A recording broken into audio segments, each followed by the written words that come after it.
কাকিমা, আমি আজ এখানে তোমার সঙ্গে ঝগড়া করতে আসিনি। শ্বেতা কোথায়? ওর সঙ্গে কথা বলতে হবে।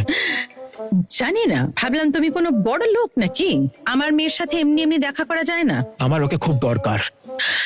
তোমার দরকার হলে আমাকে বললেই তো হয়। আমি টাকা শোধ করতে এসেছি। টাকা শোধ করতে? হ্যাঁ, আগে শ্বেতার কাছ থেকে কিছু টাকা নিয়েছিলাম, সেটা ফিরিয়ে দিতে চেয়েছি। কি বললে? আমার মেয়ের থেকে টাকা নিয়েছিলে? হ্যাঁ, টাকা। আপনি জানেন ইংরেজিতে একে ক্যাশ বলে। তোমার টাকাটা দূর ছাই। তোমার ভাষার গর্ব আমার সামনে করো না। আমি বলছি আমার শ্বেতার টাকাটা ডবল করে শোধ করতে হবে। কাকিমা, এটা আমার আর শ্বেতার ব্যাপার। শুধু বলো ও কোথায়, আমি গিয়ে ওকে খুঁজে বের করবো। তুমি এখন শ্বেতাকে খুঁজতে যাও? তুমি কি জানো দুর্গাপুর সিটিতে একটা বিজনেস ফোরাম হচ্ছে? আমার মেয়ে শ্বেতাকে ওখানে ইতিমধ্যে নিমন্ত্রণ করা হয়েছে। তুমি কি জানো বিজনেস ফোরাম কি জিনিস, বেচারা ছেলে? আপনি একটা পেতনি। তোমার সাহস কি করে হয় আমাকে এটা বললে? যাও টাকা নিয়ে এসো। আজ আমি তোমাদের একটা গোপন কথা বলবো। সৌরভ, এখানে একবার এসো। আমি তোমাকেই খুঁজছিলাম, তুমি এখানে কি করছো? একটা উপকার চাই। একটা উপকার চাই? আমার বয়ফ্রেন্ড হও। আমার বয়ফ্রেন্ড হও। কি বলছো শ্বেতা? তোমার কাছে এই জন্য আসিনি, তোমার টাকা শোধ করতে এসেছি। সে টাকা শোধ। আজ তুমি আমাকে একটু সাহায্য করো। সব পারবো, কিন্তু এটা পারবো না। তুমি ভুল বলছো। আমি জানি তুমি কারোর সঙ্গে আছো, আমি তোমায় জোর করবো না। আমার বলার মানে হলো তুমি আমার বয়ফ্রেন্ড সেজে থাকো। কেন? তোমার ধারণাই নেই, একটা ছেলে আছে নাম রাহুল, আমাকে জ্বালিয়ে মারছে। তোমার বাড়িতেও অনেকবার এসছে। তোমাকে তো যে কেউ পেতে চাইবে, কিন্তু আমি পছন্দ করি না ওকে। এটা অসম্ভব না, কিন্তু মিথ্যে প্রেমটা সত্যি হওয়া চলবে না। আমি তো কিছু বলিনি, তুমি তো উত্তেজিত হয়ে যাচ্ছ। আচ্ছা, আজকে দুর্গাপুর শহরে এন্টারপ্রেনিয়ারদের মিটিং আছে না? তুমি এখানে কিভাবে এলে বলো তো আমার? হ্যাঁ, প্রকাশ স্যার আমাকে রেকমেন্ড করেছিল। ওই তো দেখো। এই লোকটাকে দেখতে বেশ ইমপ্রেসিভ লাগছে। মনে হচ্ছে রিয়েল এস্টেট টাইকুন রাহুল, ওই যে সমরের ছেলে। শুনেছি ও বিদেশ থেকে পাশ করে এসেছে। দেখতে তো একদম ধনী বখাটে। তাহলে তুমি ওকে বিয়ে করে নিচ্ছ না কেন? ওকে বিয়ে করার আগে মরে যাওয়া ভালো। কেন? আমার বাবার জন্য। যাবার আগে আমার বাবা আমায় একটা চিঠি দিয়ে যান, সেখানে লেখা আছে ওদের পরিবার একদম ভালো নয়। তুমি সৌরভকে একদম বিশ্বাস করা যায় না। শোনো,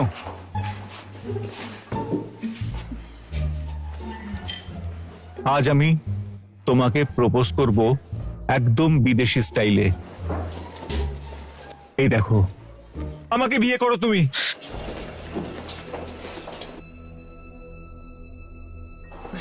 কি ব্যাপার? কোনো ধারণা নেই, কি সুন্দর দেখতে না, রাহুলের জন্য একদম পারফেক্ট ম্যাচ। কি বলো? আপনাকে অনেক ধন্যবাদ নিমন্ত্রণের জন্য। জীবনে ভাবিনি কখনো এত বড় একটা অনুষ্ঠানে আসার সুযোগ পাবো। আরে ধুর, আপনি তো শ্বেতার মা। শ্বেতা আমাদের কোম্পানির সবচেয়ে ভালো কর্মী। এখন থেকে যদি এরকম অনুষ্ঠানে যোগ দিতে চান, শুধু একটা ফোন করবেন। থ্যাংক ইউ, অনেক ধন্যবাদ মিস্টার প্রকাশ, ধন্যবাদ। দেখুন, কেউ আপনার মেয়েকে প্রপোজ করছে, ও সঙ্গে করে আংটিও এনেছে। রাহুল, আমি তো আগেই বলেছি আমাদের কোনো ভবিষ্যৎ নেই। কেন?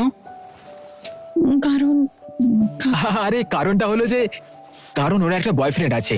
আর কোনো উপায় নেই? বলো, এটা কি সত্যি? একদম সত্যি, ওই আমার বয়ফ্রেন্ড। তুমি এই গাইয়া ছেলেটার কথা বলছো, যাকে তুমি বয়ফ্রেন্ড বলছো? গাইয়া? আমি দুনিয়া বেশি দেখিনি, কিন্তু কিছু মানুষ তো গায়ে পড়ে ঝগড়া করে। ওর হাত ছাড়ো। রাহুল, এটা আমাদের দুজনের ব্যাপার, তুমি কেন কথা বলছো? পেং সাহেবকে অপমান করছে। মনে হচ্ছে এটা একটা জমজমাট কেসই হবে। দেখা যাক কি হয়। ছেলেটাকে চেনা চেনা তো লাগছে না। তাছাড়া এই দুর্গাপুরে সব হাই প্রোফাইল বিজনেস মিট হয়, এই ছেলেটাকে তো আগে কখনো দেখিনি। মনে হচ্ছে নতুন কেউ এসেছে এখানে। শয়তান, আবার ওই অপয়া লোকটার সাথে ঘুরছিস? না, আমি কি ভুল করেছি? আমাকে মারলে কেন? আমি তোমায় অন্ধ করে দেব। কাকিমা, আপনি সীমা ছাড়িয়ে যাচ্ছেন। শ্বেতা আপনার নিজের মেয়ে। আমার রাস্তা ছেড়ে দাঁড়া। তুই অপয়া আর গরিব। আমাদের পরিবারের ব্যাপারে তোর কিচ্ছু বলার নেই। মানে এটা একটা গরিব লোক? আমি ভেবেছিলাম খুব একটা গুরুত্বপূর্ণ।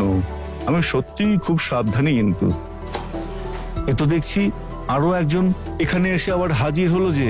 একেবারে পারিবারিক নাটক শুরু হয়ে গেছে। হ্যাঁ মা, এটা একটা বিজনেস নেটওয়ার্কিং ইভেন্ট। তুমি এখানে কেন নাটক করছো? কেন হাসির পাত্র হচ্ছ? আমি এখানে কেন এসেছি তাতে কার কি যায় আসে? নাটক তো তুমি করছো, সেটাই তো দেখছি। সেটা তুমি দেখতে পাচ্ছ না? এটা আমাদের ব্যাপার, তোমায় চিন্তা করতে হবে না। তাই দেখাচ্ছি মজা। এই যে কাকিমা, আপনার নাক গলানো উচিত নয়। আমরা তরুণেরা নিজেদের মতো করেই ব্যাপারটা সামলে নিই। ঠিকই বলেছো, একদমই গরিব। তুমি কি আমার কথা বলছো? তুমি কি আমার কথা বলছো? ব্যাপারটা তো পরিষ্কার। হ্যাঁ, আমি শুধু একটা গরিব, ছেড়ে যাওয়া একটা লোক, কিন্তু সেটা আমাকে পছন্দ করে। তাই ওকে ছেড়ে দাও। ওকে ছোঁয়ার অধিকার তোমার নেই। রাহুল, এটা আমাদের দুজনের ব্যাপার, এটা তোমার ব্যাপার নয়। এটা তোমার ব্যাপার না। তোমার উচিত নয় এই গরিব মানুষটার কথায় প্রভাবিত হওয়া। ওর সঙ্গে তোমার জীবন চলতে পারে না। তোমাকে কে জিজ্ঞেস করেছে? শয়তান মেয়ে, তুমি কি অন্ধ? এই হেরে যাওয়া লোকটার সাথে প্রেম করছো? এতে ভালো কি হতে পারে? এক্ষুনি আমার সাথে কি বাড়ি হচ্ছে চলো। ওখানে? মিস্টার প্রকাশ, এই ঝামেলার জন্য দুঃখিত। সবকিছুর কারণ শ্বেতার এই একগুঁয়ে স্বভাব, রাহুলের প্রস্তাব প্রত্যাখ্যান করা আর ওই হতভাগা সৌরভের সঙ্গে প্রেম করা। আপনি সৌরভকে ছোট করছেন। সৌরভকে আপনি ভুল করছেন। কখনোই না, ও লুজার নয়। আমার মনে হচ্ছে আপনি কিছুই জানেন না। সবাই স্ক্রিনের দিকে দেখুন।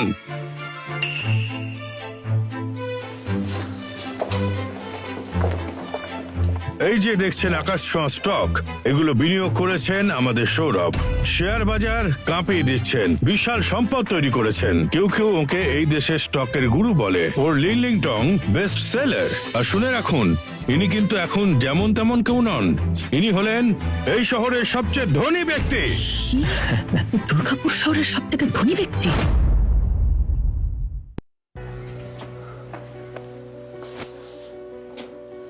এসবের আসল কর্তা উনি।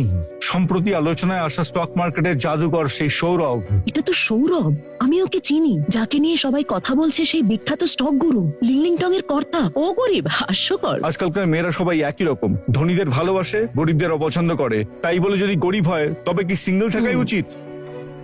তবে আমি শুনেছি লিংলিংটং এর অনেক লাভ হয়েছে, কিন্তু কে জানতো যে মাত্র কয়েক মাসেই ও এই জায়গায় পৌঁছে যাবে। মিস্টার প্রকাশ, আপনি নিশ্চয় মজা করছেন। উনি দুর্গাপুরের সবচেয়ে ধনী ব্যক্তি। ইনি দুর্গাপুরের সবচেয়ে ধনী ব্যক্তি। বন্ধুরা, আজ আমি এই বিজনেস মিক্সার অনুষ্ঠানের আয়োজন করেছি আপনাদের সকলকে পরিচয় করে দেওয়ার জন্য এই শহরের উঠতি উদ্যোক্তা সৌরভের সঙ্গে। আসলে শুরুতে আমি সবার সঙ্গে মিশতে চেয়েছিলাম, একজন সাধারণ মানুষের মতো, কিন্তু প্রকাশ স্যার সব ফাঁস করে দিলেন। আর এটাই সত্যি, লিংলিং টং এর বস আমি, সৌরভ। আপনাদেরকে দেখে ভালো লাগলো। এর শাস্তি পাবে তুমি সৌরভ, অপেক্ষা করো। আজ তুমি আমাকে যে অপমান করলে এর বদলা নেবই। চলো যাই। রাহুল,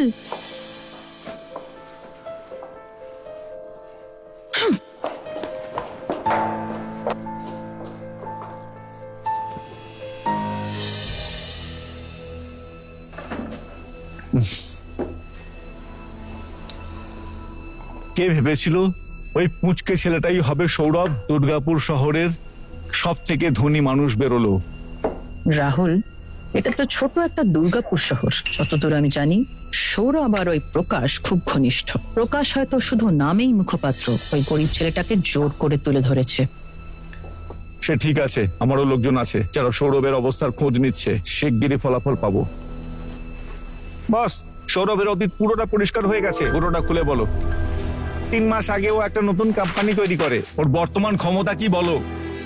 এই মুহূর্তে ওর ব্যবসা নিঃসন্দেহে বাড়ছে, কিন্তু ওই কোম্পানি বড় বড় কোম্পানির বাজার খেয়ে নিচ্ছে।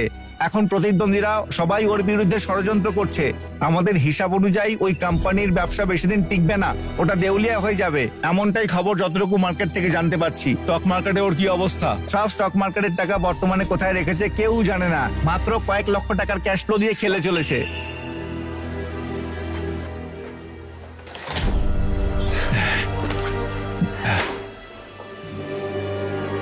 যার হাতে শুধুমাত্র কয়েক লাখ টাকার ক্যাশ ফ্লো, সে আমার সঙ্গে খেলতে চাইছে। যার হাতে শুধুমাত্র কয়েক লাখ টাকার ক্যাশ ফ্লো, সে আমার সঙ্গে খেলতে চাইছে। আরে ছাড়ো নোংরা লোক, আমি সব সময় ওকে ফালতু লোক ভেবেছি। মনে হয় আমি কোনো কিছুই ভুল বলিনি। মনে হচ্ছে লোকটা একটা ছায়া চরিত্র, সৌরভ নামটার হয়ে কাজ করে চলেছে। সে তো বটেই, স্পষ্ট।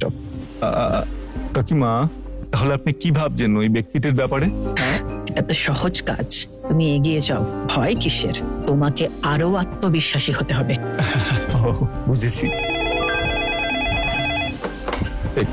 হ্যালো, কি বলছো? হ্যাঁ, এখানে আছেন। হ্যাঁ হ্যাঁ হ্যাঁ, হ্যাঁ এখানেই আছেন। কাকিমা, আপনার ভাই ফোন করে কথা বলতে চাইছেন। আমার ভাই কলকাতা থেকে এসছে। মামা, আপনি হঠাৎ, আগে তো কিছু জানাননি?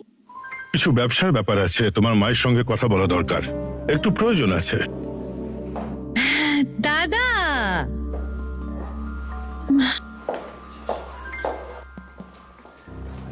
কি হয়েছে? ওই কমার্শিয়াল ল্যান্ডটার কি খবর? বাণিজ্যিক জমি? আমার তো সেটা নেই। আমি জানি, প্রকাশের সঙ্গে আমার কথা হয়েছে। প্রকাশ? উনি উনি আমাদের বস। হ্যাঁ, আমি জানি ওনার কয়েকটা জমির ওপর আমি নজর রেখেছি, আর আমি এও জানি যে সেটা ওর অফিসে চাকরি করছে, তাই সময় নষ্ট না করে চলে এলাম। দাদা, এটা তো আপনি ঠিক করেননি। আপনি জানতেন শ্বেতা এখানে কাজ করছে, তবুও আপনি জড়াতে চাইছেন ওকে। চেনা মানুষের সাথে কাজ করাই তো সহজ।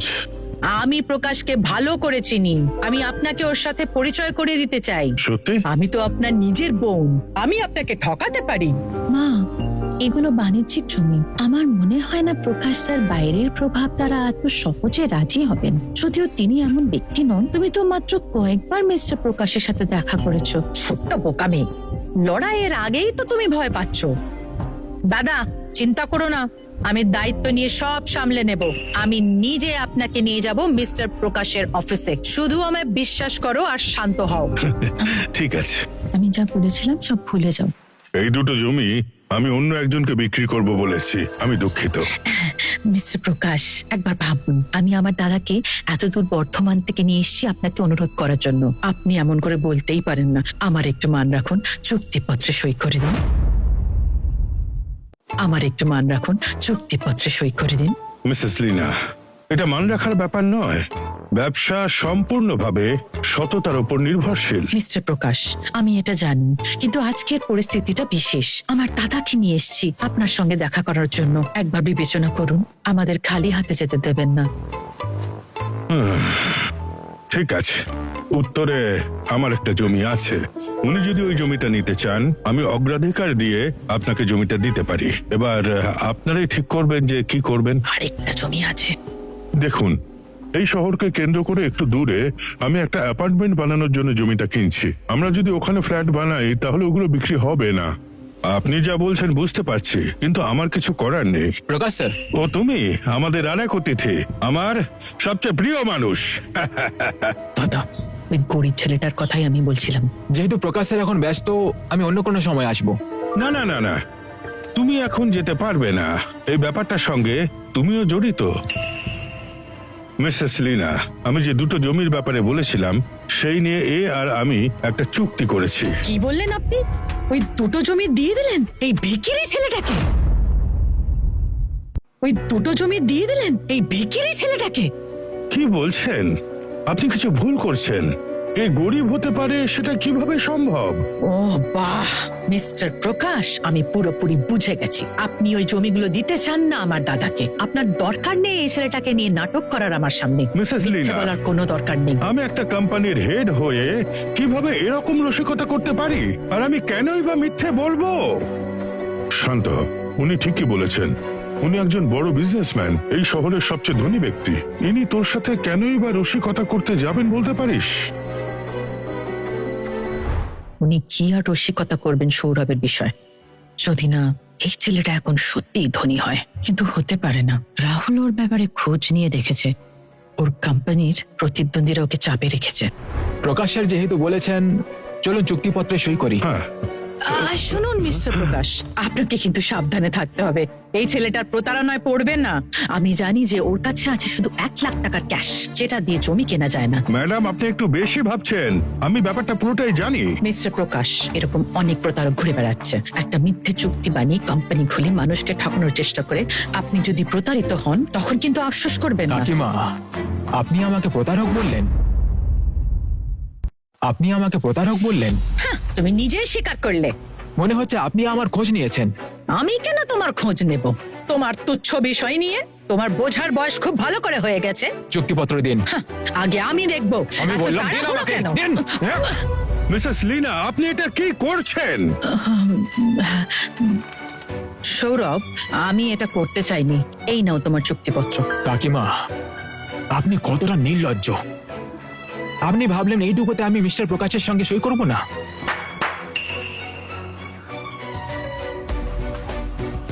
ভুল কিছুতে সই না হয়ে যায়, তাই আমি এরকম ডজন খানেক চুক্তিপত্র ছাপিয়েছি, কয়েকটা আপনার জন্য।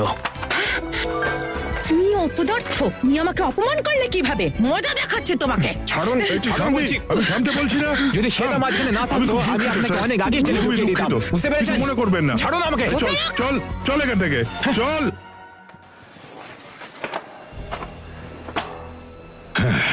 ভাবতে পারিনি উনি তোমার উপর এতটা রাগ পুষে রেখেছেন। আমি যদি আগে জানতাম। প্রকাশ স্যার, এরকম লোকের জন্য মাথা ঘামানোর দরকার নেই। ঠিক আছে, চলো সইগুলো করে নিই। দাদা, তুমি কি করতে চলেছো? আমাকে থামালে কেন? সৌরভ যে বলেছে ভুল ছিল না, তুই চুক্তিপত্র ছিঁড়ে ফেলেছিস। তুই কাজটা ঠিক করিসনি, যেখানে ওরকম একজন মানুষ ছিলেন। তোর কাণ্ড দেখে আমার খারাপ লাগছে। তুমি আমাকেই দোষ দিচ্ছ তো? না, আচ্ছা দাদা, এখন তো তোমার হাতে বেশি টাকা নেই। কি দিয়ে কিনবে তুমি ওই প্রকাশের জমি? তোমার টাকা কোথা থেকে আসবে? তোমার টাকা কোথা থেকে আসবে? তুই কি আমার অবস্থার কথা জানিস না? আমি অত টাকা পাবো কোত্থেকে? তাহলে প্রকাশের কাছে কেন গিয়েছিলে জমি কিনতে? আমাকে একজন ব্যক্তি দায়িত্ব দিয়েছিল। কে দিল তোমায়? সেটা তোকে বলতে পারবো না। ঠিক আছে, কাজটা যখন হলো না, আমি এবার আসি। আরে দাদা, ডিনারের জন্য অপেক্ষা করো। তার দরকার নেই।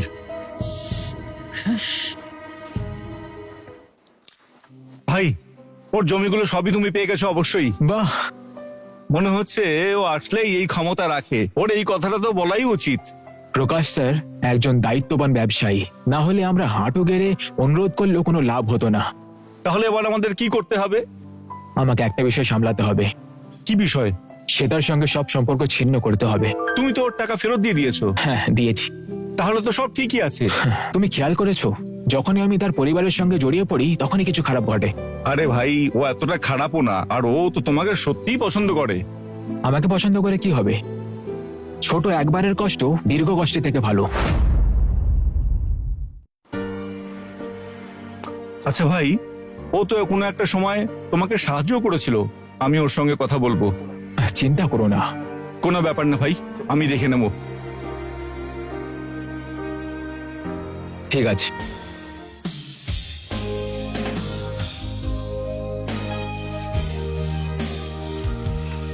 ওটা আমায় ফেরত দাও। আর রাহুলকে গিয়ে বলো এই ফালতু জিনিসপত্র যেন আমাকে না পাঠায়। ওকে গিয়ে জিজ্ঞেস করো যে ওর বাবা রিয়েল এস্টেট এজেন্ট, তো আমাকে কি একটা বিল্ডিং দিতে পারবে ও? ওকেই বলো তাহলে, আমাদের সেই ভদ্রলোক। এখান থেকে বেরো এক্ষুনি।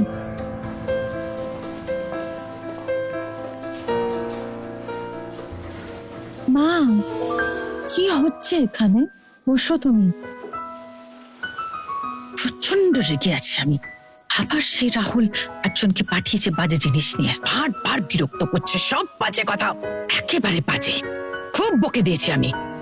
মা, ও আন্তরিক কিনা সেটা আমি জানি না। আমি ওকে এমনিতেই পছন্দ করি না। তুমি ওর জিনিসগুলো আর নিও না। ঠিক আছে আমার আদরের মেয়ে।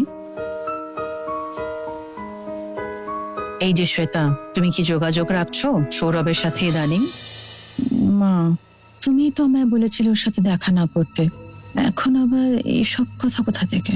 এখন পরিস্থিতি আলাদা।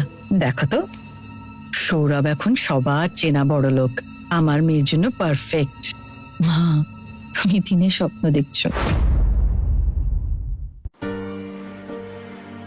আচ্ছা ভাই, ও তো কোনো একটা সময় তোমাকে সাহায্য করেছিল, আমি ওর সঙ্গে কথা বলবো। চিন্তা করো না। কোনো ব্যাপার না ভাই, আমি দেখে নেবো। ঠিক আছে।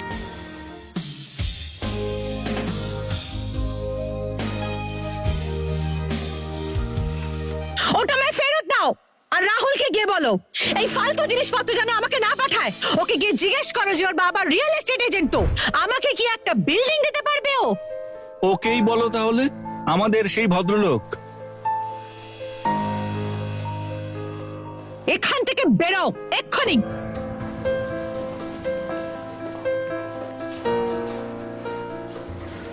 মা, কি হচ্ছে এখানে? বসো তুমি। প্রচন্ড রেগে আছি আমি। আবার সেই রাহুল একজনকে পাঠিয়েছে বাজে জিনিস নিয়ে, বারবার বিরক্ত করছে, সব বাজে কথা, একেবারে বাজে। খুব বকে দিয়েছি আমি। মা, ও আন্তরিক কিনা সেটা আমি জানি না। আমি ওকে এমনিতেই পছন্দ করি না। তুমি ওর জিনিসগুলো আর নিও না। ঠিক আছে আমার আদরের মেয়ে।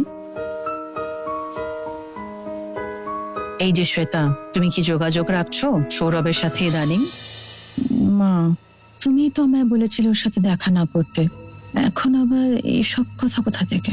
এখন পরিস্থিতি আলাদা। দেখো তো, সৌরভ এখন সবার চেনা বড় লোক। আমার মেয়ের জন্য পারফেক্ট। মা, তুমি দিনে স্বপ্ন দেখছো। তুমি কি বলতে চাইছো? যে আমি সৌরভের থেকে টাকা ধার নিই? আরে আমি সেটা বোঝাতে চাইনি। আমি একটা বিজনেস মল খোলার কথা ভাবছিলাম। এটা নতুন কিছু না, কিন্তু সব সময় টাকার অভাবে আটকে যাই। তোমার কত টাকা দরকার? 10 লক্ষ। 10 লক্ষ? আমি কখনো এত টাকা দেখিনি জীবনে। তাই তো শ্বেতা, আমি তো আর সাধারণ কারোর কাছে চাইতে পারি না। ঠিক আছে, আমি সৌরভের কাছে সাহায্য চাইবো, কিন্তু কিছু নিশ্চয়তা নেই। আরে আমার সোনা, মা তোকে বিপদে ফেলতে চায় না, কাউকে জোর করতে হবে না। সেরকম হলে কষ্ট করে বাঁচবো। মা, ব্যবসা না করলে দারিদ্র্যে পড়ে যাবে এমন তো নয়।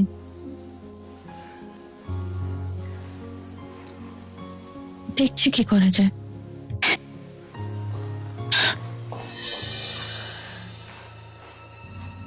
10 লক্ষ টাকা সৌরভ কি ওকে দেবে? আমাদের তো সম্পর্ক ছিন্ন করার কথা ছিল, তাই না? সৌরভ, তেমন দরকার না হলে আমি এখানে আসতামই না। কি হয়েছে? তোমাকে একটু চিন্তিত দেখাচ্ছে। কি সমস্যা হয়েছে? হ্যাঁ, আমি একটা ব্যবসা শুরু করতে চাই। তুমি কি আমায় সাহায্য করতে পারো? তোমার টাকার দরকার? কত? 10 লক্ষ। 10 লক্ষ? কি ধরনের ব্যবসা এত টাকা লাগবে? সেটা তোমার জানার দরকার নেই। শুধু বলো তুমি কি দিতে পারবে? হ্যাঁ পারবো, অবশ্যই পারবো। ঠিক আছে, তাহলে দাও। কি হলো? যদি না পারো তাহলে থাক, কোনো সমস্যা নেই। না না, ঠিক আছে। আগের জন্মে তুমি তো আমার স্ত্রী ছিলে। আশা করি এই টাকা আমাকে একটু শান্তি দেবে। টাকা দিতে পারি, কিন্তু তোমাকে একটা চুক্তিপত্র সই করতে হবে। চিন্তা করো না, আমি ঋণের কাগজ তৈরি করে আহ, আনছি। তুমি ভুল বুঝছো। আমি বলতে চাচ্ছি যে আমি তোমাকে টাকা দিতে পারি, কিন্তু তোমাকে একটা চুক্তিপত্র সই করতে হবে। কি ধরনের চুক্তি? আজকের পর থেকে আমাদের মধ্যে আর কোনো সম্পর্ক থাকবে না। ও কি আবার আমাদের এক হওয়ার সম্ভাবনা আটকাতে চাইছে? যেহেতু এত কিছু ঘটে গেছে, আর ফেরার উপায় নেই। ঠিক আছে, আমি সই করব।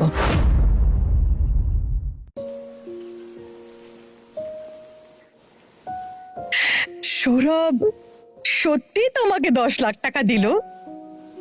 দেখছি ছেলেটা তোমাকে সত্যি পছন্দ করে। আমাদের মধ্যে আর কোনো সম্পর্ক নেই। এটাই 10 লাখ টাকার মূল্য। এটা কি? এখন থেকে আমরা আর যোগাযোগ রাখবো না। তাহলে এই টাকাটা আর ফেরত দিতে হবে না? অবশ্যই দিতে হবে। এটা তো অনেক টাকা, আকাশ থেকে পড়েনি।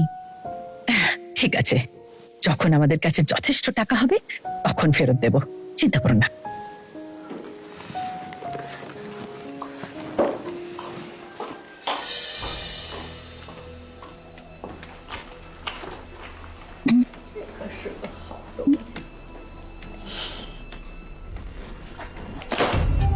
তুমি কেমন ভাবে কাজ করো? এত সহজ একটা কাজ সেটাও তুমি ঠিকভাবে করতে পারছো না। কি করতে পারো তুমি?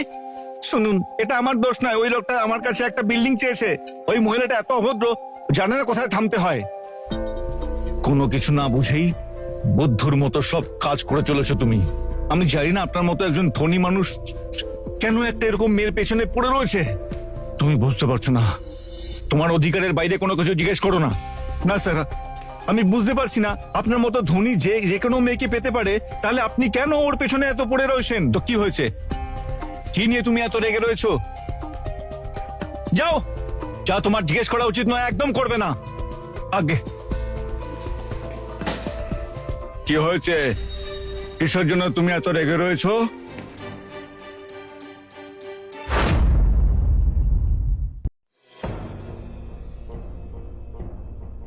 কি হয়েছে? কি নিয়ে তুমি এত রেগে রয়েছো? বাবা, সান পরিবারের ওই প্রাসাদটা খুব কঠিন ব্যাপার, তাই কঠিন হলেও সামলাতে হবে। আমি তো হতবাক। ওই ভাঙাচোরা বাড়ি দিয়ে এত চিন্তার কি আছে? এরকম তো অনেক বাড়ি আছে। তুমি কিছুই জানো না।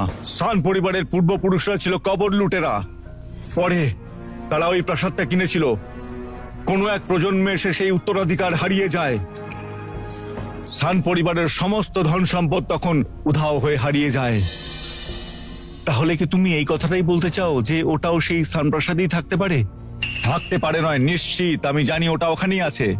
আমি খুব ভালো করেই খোঁজ নিয়েছি যে সান পরিবারের শেষ প্রজন্মের কেউই বিশেষ ধনী ছিল না। তুমি কখনো চেষ্টা করেনি কারুকে দিয়ে ওটা কিনিয়ে নিতে? অনেক বছর আগে আমি এক ভদ্রলোকের কাছে গিয়েছিলাম। ওই বজ্জাতটা একটা জেদি বুড়ো, কোনো সুযোগই ছিল না। তাই তো তোমার দুর্গাপুর সিটিতে পাঠালাম। দেখতে পারো তার মেয়ের সঙ্গে ঘনিষ্ঠ হতে পারো কিনা। কিন্তু কি লাভ হলো? তুমি এত সময় নষ্ট করে ফেললে যে। যদি তুমি আগেই এইসব কথাগুলো আমাকে বলতে, তাহলে আমি এত সংযত থাকতাম না। যেহেতু তার কাছে পৌঁছানো যাচ্ছে না, তার মাকে চেষ্টা করা যায়। সে এক লোভী মহিলা, জুয়া খেলতে ভালোবাসে, একদম জুয়ারি, জুয়ার প্রতি আসক্ত। মনে হচ্ছে সানপ্রাসাদ ফিরে পাওয়ার জন্য আমাদেরকে এই মহিলাকে ধরতে হবে। ওর কাছে পৌঁছানো যাচ্ছে না বলেই ওর মাকে ধরাটা দরকার। দেখো, তুমি এখন যথেষ্ট পরিণত হয়েছো। তোমার যেটা ভালো মনে হয় সেটাই তুমি করো।